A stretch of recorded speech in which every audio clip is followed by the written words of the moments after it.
Hello again, welcome along to another one of these review sessions. It's the 19th of August 2022 when I'm recording this, and this is a slideshow of some pictures that I've processed this week, which are a few bits and pieces from my Red Sea trip. I still haven't gone through those properly yet and picked out my favourites, but I keep having needs to process certain pictures for articles and that sort of thing. And as a result, I keep skimming a few more off here and there. And also a few shots from some of the UK photography I've done through this summer, mostly snorkeling photography. And again, I've processed hardly any of those as well. So it's an eclectic 30 pictures, which don't really represent the trips well. But it's quite a good number to do one of these review sessions on, so I'd get going as always. Hopefully you can see all the information about the pictures. If you can't, remember to watch this back full screen on full HD, and then you'll be able to read any of the settings. These pictures this week aren't yet on my website, so you can't use that as a way to read any settings information. Right, let's get going. I know previously I've been struggling a bit to get this to record the whole screen, and it keeps chopping the tops off the pictures when I try and show them to you full screen, so apologies if it does that. Starting off, this is an Anthias picture, that just a silhouetted Anthias that I took on a sunset dive. Actually, I was shooting most of these with flash on them, and I just felt they looked so nice silhouetted that I shot a few silhouetted. I like on this one that his eye is just ever so slightly visible in the picture, which I think really helps the silhouette work well. Shot with an open aperture to give this bokeh effect. I find kind of generally an aperture somewhere between f2.8 and f4 with a 100mm lens on a full frame camera gives a nice sort of effect. The bokeh behind is the evening sunlight on the surface, and I'm framing the Anthias against that. It's actually an idea that I first did years and years ago, and in fact there's a photo similar to this in my 2006 book, The Art of Diving, of a male Anthias silhouetted against the sun. The lenses those days didn't give such nice bokeh effect. It's got all these hexagons behind it, but still a nice shot. Right, next up is this parrotfish. I hate parrotfish ID. I don't remember which parrotfish this is. Is it gibbous? Oh, who knows. Anyway, this parrotfish was interesting because it had lost its tail, and I actually saw this parrotfish. You can see it's missing its tail back here. I saw this parrotfish several times during the trip, so it was clearly happily alive and living its life without its tail, and they tend to swim with their pectoral fins anyway, so I guess the tail doesn't really matter too much. I've no idea how it lost its tail, whether it was a predator attack and then it's healing, whether it's disease. The fact that all the other fins look okay suggests to me it probably isn't disease, and then it's a predator attack, and then it's obviously not healed properly. But quite interesting to see that parrotfish without its tail. This scrawled filefish below a table coral. This filefish was hanging out under this table coral, and I spent my time slowly getting close to him with the fisheye lens, and then shot this picture holding my camera out ahead of me, reaching out underneath the table coral and getting the filefish before he swam away. Just a Red Sea Anthias shot. There's a photo almost identical to this, taken of the same coral head at the same time of day. This is on a morning dive at Ras Mohammed, in my book what's it called, Underwater Photography Masterclass. I think opens the wide angle chapter, so this is a modern version of that shot. I think the photo in the book's got a few more Anthias in, but there's plenty in that shot. A domino damselfish, or a domino or three-spot damselfish. This is an adult one. Just a macro shot, but I just love the detail and the textures that the D850 captures. You get such amazing detail on these macro shots that I can't, and they're very fast to process, so I can't resist processing a few out. These guys were actually right next to the damselfish, and what I was mainly shooting on that dive, which were these blue-green chromis mating. This shot here, the male is behind the female, and you can see the female's got her ovipositor tube down, and the male's got a similar vent that he's fertilizing the eggs. So these guys lay really tiny eggs, so you can't really see the eggs in the pictures. And this is another shot of them. The males often, but not universally, often have these dark dorsal fins. But not all of them, and it doesn't seem to, the ones with the dark dorsal fins don't seem to get any more spawning. It just seems to be something that some of the males have in some places. And continuing on my damselfish theme, this is from the same dive as well. This is a little cloudy damselfish swimming over the reef. there. These guys live very close to coral heads and they can be quite difficult to shoot. I like this one. They're just a pretty little fish. I love their shape as well, with these big high foreheads and things. Another classic Red Sea fish portrait. This is a big eye, crescent tail big eye from the Red Sea. This is a kind of a classic angle to do these from. So they're kind of swimming horizontally, but you tilt the camera so that you can work the composition into a vertical. And for years at B-Soup, or many years ago, these was always called kind of the German composition. And I have no idea where who was the German. They probably weren't even German knowing the early days of B-Soup. Probably just some foreigner who perhaps spoke German, maybe Swiss or Austrian or whatever. And it just became known as the German composition. So some German photographer, or someone who was thought to be German by B-Soup, did a shot like this years ago. And from then onwards, whenever you sort of did these kind of vertical fish portraits, it became known as the German composition. This is a dusky parrotfish, just another parrotfish photo. Those that follow these regularly will know my current love of parrotfish. I can't let a parrotfish pass unphotographed. I think they're very underappreciated. And another fish that I think is a real character of the reef that everyone learns to recognise early on, but then never bothers to photograph, is the bird wrasse. This is the Red Sea variety of it. The Red Sea, or the Indian Ocean, has got a separate species, and the Red Sea is a subspecies of these bird wrasses. They get quite big there.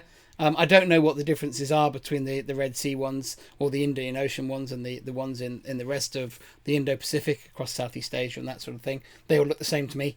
But they're a very distinctive fish and nice to get. It's just a classic ID shot picture of one. The eye is a bit of an awkward angle in this one. The eye is kind of it's not sharpening up for some reason. Or is it not loading properly? I'll just see if I can zoom in again and make it load properly. There we go. The eye on this one is not so the eye is in focus, but he was actually looking down when I took this picture. He was actually swimming around trying to show off to females, which is why he's got all his fins out and nice colours on him. And I think he's looking down at the females and completely ignoring me as a photographer. So unusually for a fish photo, the eye is actually looking out of the picture rather than at the camera, because generally the fish look around. This is a high-speed sync photo of a soft coral just with the sun. I was just using high-speed sync here, shot at 1,000th of a second using the Retro Pro flashes and the Underwater Technics flash trigger board that allow me to basically turn my shutter speed up as fast as I want while shooting flash sync. And this is a shot taken that way, really just as an experiment. But I think one of the key things I'd like to say about this is that I think a lot of the people, there's a misconception in underwater photography. It's one of the biggest misconceptions in underwater photography, that to get good sunbeams you need fast shutter speeds. And I think this picture proves, because it doesn't have nice sunbeams, that fast shutter speeds aren't the key. Sea conditions are the key, and being at the right sort of depth range is also the key. The actual settings you need are not. As long as you're correctly exposing those beams, they'll show up in the picture. And here, there are no beams in the picture because the sea conditions were bad, even though I've used 1,000th of a second as a shutter speed, which is a good shutter speed to use in this situation to make this picture, but doesn't automatically get me good sunbeams. Right, that's it from the Red Sea pictures that I processed. Now we're heading up to, I think, just a handful of pictures from my basking shark trip to the island of Col, where we didn't see any basking sharks. I've only just processed that 2 or 3 underwater pictures from this trip, and there's a couple of topside pictures because they're quick to photograph. This was quite unusual. They're actually 2 versions. There's a crop version of the same picture, so I might as well show you the full picture and then just zoom in. This is a very unusual scene to see in the UK, which is why I processed it, 2 versions of it. This is a minke whale, and we don't see whales very much in the UK. And not only is this just a minke whale cruising around, it's actually a minke whale feeding on a bait ball of sand eels. And if I zoom in here, you can see the mouth of the minke whale breaching the surface. Unlike humpback whales, which do this same sort of feeding, minke whales don't bubble net and don't break the surface usually when they do this feeding. They lunge feed just below the surface, so it's unusual to get the sand eels spraying across the surface like this. But nice to see. And then this is the same photograph, just cropped a bit more tightly.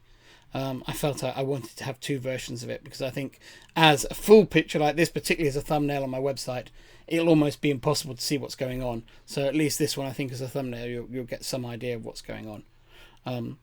If I was cropping this picture for Instagram, I'd obviously crop it much tighter so everyone gets to see the wow bits of the image.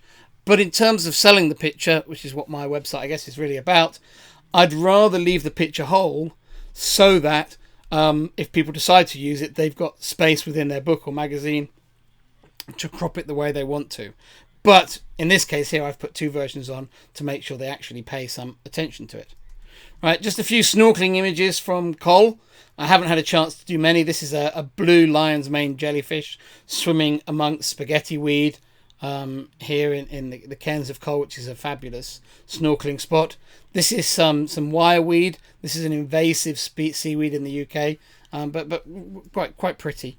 Nice to photograph. And then this is just more of inside that forest of spaghetti weed with these little pom-poms, which Lena would like me to call Lena's red pom-poms, in the growing on it, and then some young fish, probably young pollock or young saithe or something, swimming amongst them. They're just having a little bit of life in there. These pictures are all taken without flash, just shot in very shallow water without flash. A topside picture of a common dolphin just leaping out the water. And this is a crystal jellyfish swimming over a forest of kelp, of Cuvee kelp. There. This was a minke whale that sadly died and washed up on the beach and was quite rotten by this stage, but a useful picture to collect. I don't know what the cause of death was for this particular individual, but a picture like this is worth having. It can be used to illustrate a number of stories. And then one of the things that's been going on a lot in Northern Europe this year, I don't know how widespread it is around the world, is bird flu killing large numbers of seabirds, certainly in certain areas. And a lot of seabird colonies are closed to people visiting them this year. And this is a gannet, a northern gannet, dead and then mostly buried in the sand as the poor animal has died on the beach. And a different one here on the beach as well, just another victim of bird flu. Unusual to see birds like this on the sand, but just a chance to shoot them. Oh, another underwater picture from that same trip. I haven't processed many shots, as I said, but this is one of a red lion's mane inside the cave, inside Fingal's Cave at Stafford Island, with these amazing granite pillars and hexagons on the ceiling of the cave. So that's one of those. We actually had a Portuguese man of war, very unusually, in the cave as well this day. I haven't got around to processing those pictures yet. The only basking sharks I saw lots of pictures of basking sharks, were these pictures. This is taken on the island of Tiree, up there, just someone's cottage sign. I always like, whenever I'm on a trip, like to take pictures of the species that I'm trying to photograph and how it's permeating into local culture, and just on people's signs and things like that, or in advertising or whatever. So it's fun to have that. And there's a few pictures on the Cole. These next two subjects are rather unusual for the UK. These are minke whale photos. I'll show you both. Neither of them are very good. And these are minke whales taken up there. Now, in the UK, we're not allowed to swim in the water with cetaceans or purposely swim in the water. If you're in the water and the cetacean suddenly turns up, that's fine, but you're not allowed to get in if you know they're there. These pictures were taken by holding my camera over the side of the boat and clicking randomly into the blue and managing to catch minke whales as they swam underneath. Frustratingly for me, I chose the wrong side of the boat, and the guys on the other side got much nicer passes than me. But I think I managed to get pretty decent settings for my shots, so my shots are actually kind of okay. Just the whales are a bit far away. Had I had these settings on the other side of the boat, I could have actually got something really quite nice. But they were worth keeping these pictures just because I'll probably never get another photo of a whale in British waters again. But it's certainly not a picture I'll be showing anyone except for the British waters side. Right, then some pictures taken snorkeling down in Devon and Cornwall. This is in Looe, just across the border into Cornwall. Taken in West Looe. These are again that wireweed, that invasive species, and particularly in high summer, it creates really huge, canopies and rafts of the stuff. It's a sargassum type seaweed, so it grows very fast and is got lots of buoyancy, so it kind of grows up from the seabed and then spreads at the surface, particularly at lower tide levels. So you get these great canopies on the surface at lower tide. And this photo here, it wasn't very good visibility this day, but it still gave, I think, quite a nice opportunity. These are some photos taken in the rivers on Dartmoor, just some split levels of bridges, not especially interesting photographically. This bridge, it's a bridge that very few people go to. It's right tucked away up at the top of the River Tavy. It might be the highest road bridge across the Tavy, actually. And it's tucked away in the middle of nowhere, so it's not a place many people visit. But I've always thought in the afternoon, it catches the light beautifully in the afternoon. I thought, I must go there one afternoon and take some split level photos. So I finally did go there one afternoon and took some split level photos of the bridge, they're okay. I didn't have a big dome with me, but the photos are fine. I then decided to take Zeze, my dog, for a walk across Dartmoor, and we stopped at a few she loves the water, so any chance for a swim. And we stopped at a few different bridges and just did a few split levels as we crossed the moor. So this is the bridge in Merivale. This is a bridge just past two bridges. I forget it's not. There's no town there. It's just a bridge on the road. But I like it because it's got these two archways, and then they've got the gates in there to stop debris coming down through the bridge. This is just the bridge at Dartmeet, the old Clapper Bridge, made of big black granite slabs. It's not the best one to photograph. I think the ones at Post Bridge in Belvoir are probably better for photos. But this one, we were passing through, so it seemed rude not to get the photo.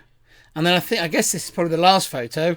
This is a velvet swimming crab with the wreck of the Rosalie in Norfolk. Taken with the EMWL1 lens, so the bug eye lens there of just this swimming crab with the background. And I think whenever I'm shooting this wide angle macro, I'm as much searching for backgrounds as I am foregrounds, because it's the backgrounds that make it. And wrecks often make really excellent backgrounds. And the Rosalie is an old wreck. It's a First World War wreck, torpedoed by a U-boat during the First World War. So, and it's quite broken down now. But there's just about enough structure to work into the background of a photo. And it makes this relatively small velvet swimming crab look like a huge, great monster guarding the wreck here. So quite a nice picture to have got. The MWL1, it does give a really nice image quality. That's zoomed in 200%. So you can see it's nice and sharp. Good detail on the antenna and everything, and the mouth parts of the crab. And I think it's really a nice lens for this sort of thing. There were a lot of crabs on this dive, so that was the main subject that I was shooting. And I think that is your lot. So hopefully that was an interesting chat. Gave you a run through some of the stuff I've been shooting recently. I'll just scroll back through them all small so you can see the various settings that I've used. They'll come up on the screen in the recording as we roll back through the pictures.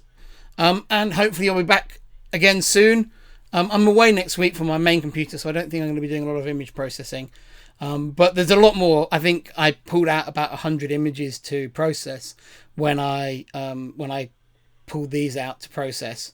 And I've managed to process 33, so I'm a third of the way through. So I should have a couple more updates relatively soon before I next go away, showing you more pictures from the Red Sea and more pictures from my various British adventures during the summer.